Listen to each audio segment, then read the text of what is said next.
जैन श्रोते अत्यंत महत्त्वाची आपण बातमी पाहणार आहोत. 2025-26 पोलीस दलाची यादी निवड जाहीर झालेली आहे.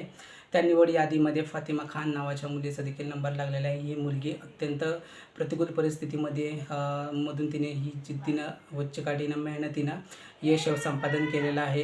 ही सांगवी गावामध्ये राहणारी मुलगी आहे.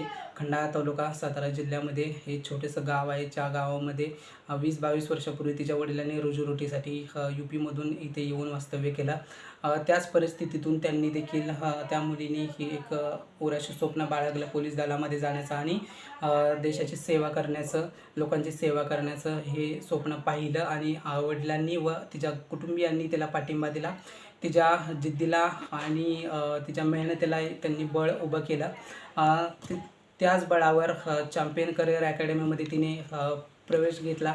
10वी-12वीमध्ये उत्तीर्ण झाल्यानंतरनी तिने 12वीनंतरनी पोलीस भरतीसाठी प्रयत्न केला, फॉर्म भरला आणि 1 वर्षाच्या आतमध्येच म्हणजे 6 महिन्यामध्येच तिने हे पद प्राप्त केलेलं आहे. यामध्ये तिने ग्राउंडमध्ये 39 मार्क मिळवलेले आहेत. रनिंगमध्ये उत्तम मार्क प्राप्त झाल्यानंतर 12.5 मीटरपर्यंतचं तिने गोळाफेक करून ग्राउंडमध्ये 39 मार्क मिळवले आणि मराठी व्याकरण, GK GS त्याचबरोबर गणित बुद्धिमत्ता या लेखी विषयांमध्ये तिने 114 गुण प्राप्त केलेले आहेत आणि या गुणांच्या जोरावरच तिचं निवड यादीमध्ये नाव आलेलं आहे. आणि या निवड यादीमध्ये नाव पाहता क्षणीच तिच्या कुटुंबियांनी व तिच्या गावातील लोकांनी विजय जल्लोष साजरा केलेला आहे. त्यामध्ये त्यांनी खंडाळा तालुक्यातील उपसभापती वीर साहेब यांच्या हस्ते तिचा सत्कार करण्यात आला आणि मान सन्मान करण्यात आला.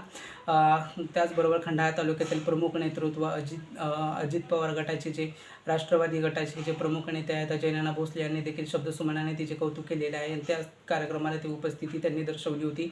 सांगवी गावामध्ये या मुलीच्या कौतुक सोहळा पार पाडलेला आहे आणि या मुलीला भविष्यासाठी पुढील वाटचालीसाठी सर्व प्रतिष्ठित लोकांनी त्याचबरोबर तिच्या मित्रपरिवाराने अपतेष्ट नातेवाईकांनी देखील शुभेच्छा प्रकट केलेल्या आहेत आणि तिच्याविषयी कौतुक व्यक्त केलेलं आहे. तिच्या कुटुंबियांनी संपूर्ण गावामध्ये मिठाई वाटून हा जल्लोष साजरा केला. त्याचबरोबर तिच्या सर्व जे शुभचिंतक आहेत त्यांनी देखील तिला खूप खूप शुभेच्छा व्यक्त केल्या आहेत, अभिनंदन केलेलं आहे, तिचं कौतुक केलेलं आहे. तिच्या पुढील भविष्यासाठी वाटचालीसाठी खूप खूप शुभेच्छा.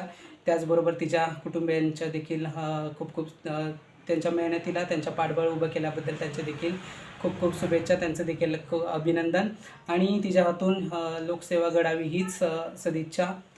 तिच्या यापुढील तिने असंच प्रकारचं उत्तुंग यश प्राप्त करावं, याच्याहीपेक्षा वरच्या पदावर जाऊन तिने जनसेवा करावी, याच्यासाठी तिला मनपूर्वक अभिनंदन आणि खूप खूप शुभेच्छा. ही माहिती आवडल्यास व्हिडिओला लाईक करा, शेअर करा, चॅनल सबस्क्राईब करा.